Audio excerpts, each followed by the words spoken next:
Hola, buenas tardes. El día de hoy vamos a hablar sobre la hormona del crecimiento o también conocida como GH. Primero que nada tenemos que conocer cuál es la función principal de esta hormona y esta función es estimular el crecimiento longitudinal. Posterior a esto tenemos que conocer cómo se da el patrón de secreción de esta hormona. Este patrón no se da constante a lo largo del tiempo, sino se da pulsátil. Esto quiere decir que experimenta picos cada 2 horas, por lo que en un día, que son 24 horas, se van a dar 12 picos. El pico máximo va a ser en la fase 3 y 4 del sueño, que se da 1 o 2 horas después de dormir. Y el pico mínimo va a ser antes de despertar. Un dato importante de estos picos es que se dan contrarios a la hormona cortisol. Recordemos que en la hormona cortisol el pico máximo se da antes de despertar y el pico mínimo se da por las noches, durante el sueño. Entonces, como podemos observar, son contrarios. La secreción de la hormona del crecimiento a lo largo de toda la vida es algo importante que debemos de saber. En el nacimiento comienza todo y se da un pico muy pequeño que es del nacimiento a la primera infancia.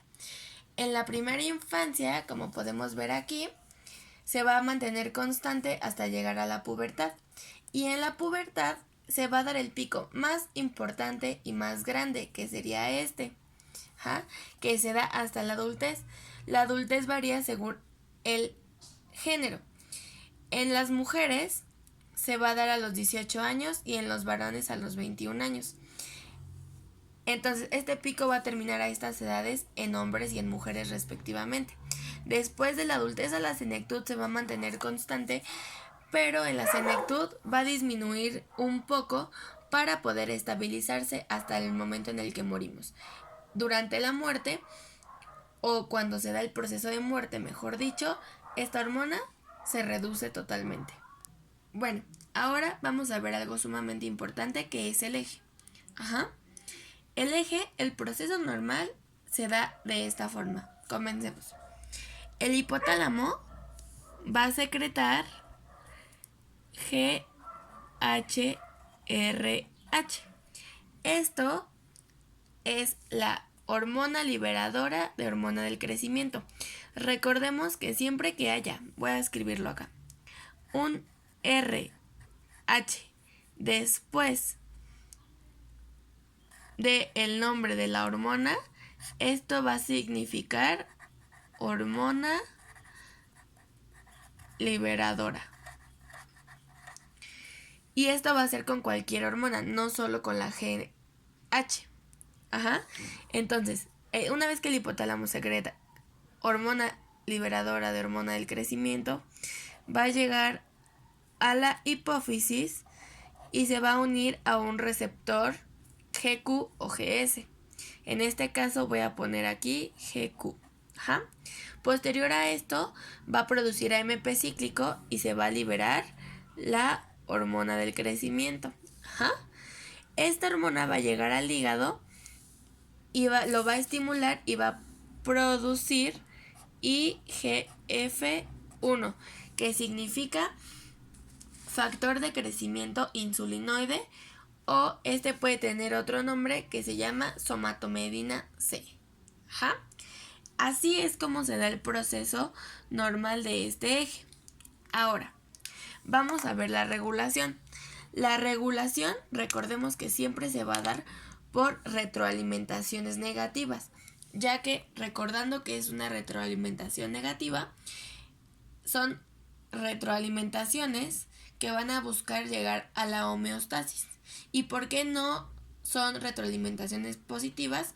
Porque no queremos que esta hormona se dispare hasta el cielo, porque recordando, las retroalimentaciones positivas no buscan llegar a una homeostasis, lo que van a generar es que se potencialice esta liberación de esta hormona y entonces puede llegar a darnos ciertas patologías.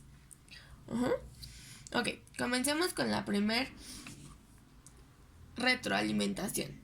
La primera retroalimentación se da de la hormona liberadora de hormona del crecimiento hacia el hipotálamo. Y esta se le conoce como regulación de asa ultracorta. Esto es porque el hipotálamo va a secretar hormona liberadora de hormona del crecimiento y esta va a ser su secreción. Entonces, se dice que es una retroalimentación de asa ultracorta porque la misma secreción del hipotálamo va a hacer que se inhiba. Ok, la siguiente retroalimentación se da de la IGF-1 hacia la hipófisis.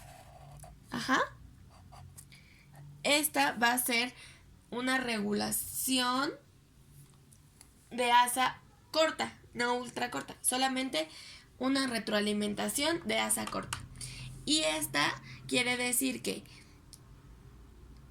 el producto del hígado va a inhibir a la hipófisis, que es la que secretó el producto anterior, que fue lo que estimuló al hígado. Se podría decir en palabras más sencillas que este hígado con su IGF va a inhibir al peldaño anterior, por así decirlo. Esa es una retroalimentación de asa corta. Ok. Posterior a esto, la IGF ahora va a inhibir, pero no a la hipófisis, va a inhibir al hipotálamo. Y esta se conoce como una retroalimentación de asa larga. ¿Por qué? Porque uno de los productos finales va a inhibir a la estructura que comenzó todo el eje. Eso significa. Ahora, la GH va a inhibir también al hipotálamo.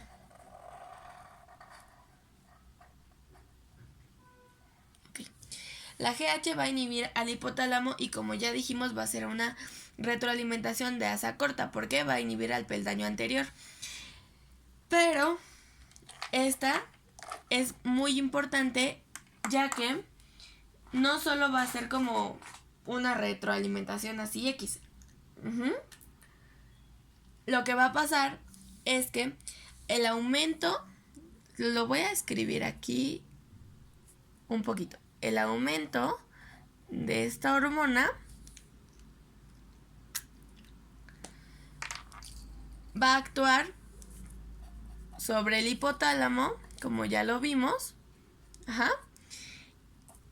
Este hipotálamo va a liberar somatostatina.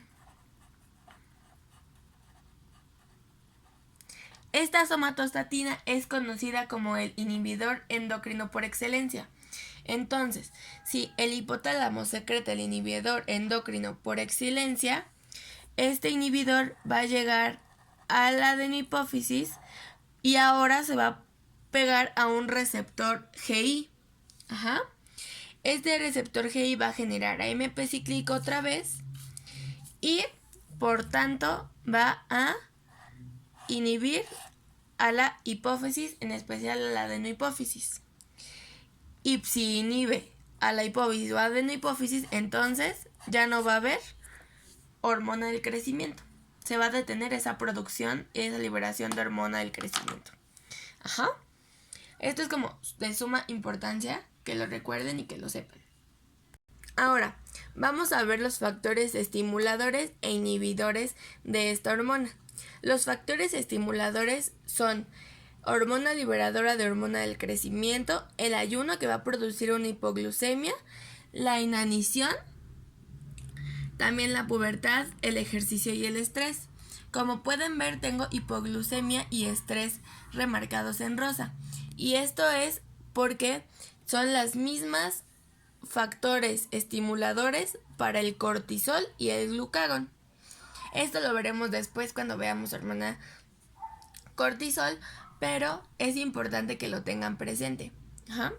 Ahora, los factores inhibidores van a ser la hormona del crecimiento misma, el factor de crecimiento insulinoide tipo 1, la somatostatina, que como mencionamos es el inhibidor endocrino por excelencia, no solo para hormona del crecimiento, sino para todas las hormonas.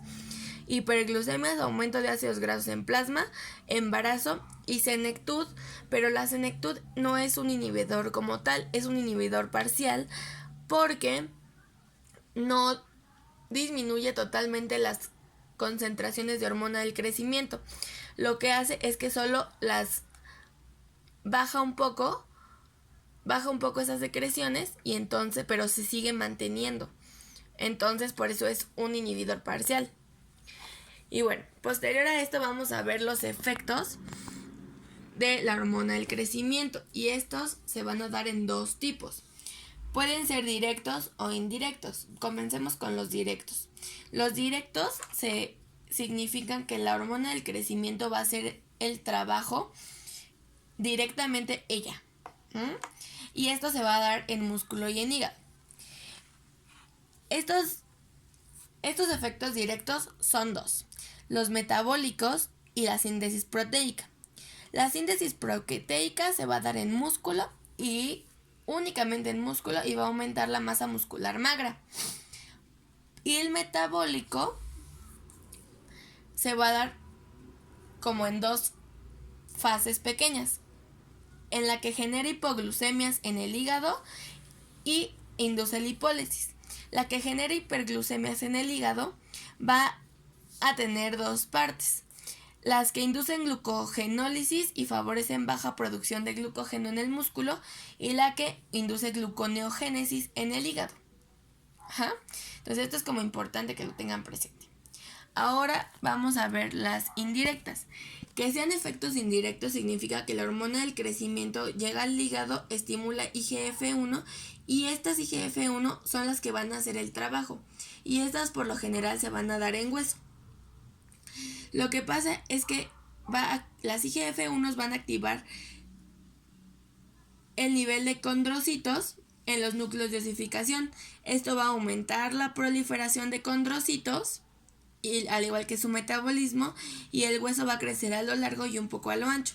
Pero un dato importante aquí que no tenemos que olvidar es que la hormona del crecimiento no es la responsable de la osificación de las placas epifisiarias.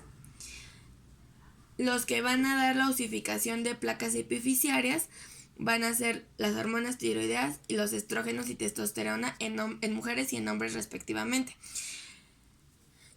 Y la hormona del crecimiento solamente se va a dedicar a hacer que crezcan. Y con eso damos por terminado el pequeño video de hormona del crecimiento. Espero que les haya gustado y espero que le hayan entendido bastante. Gracias.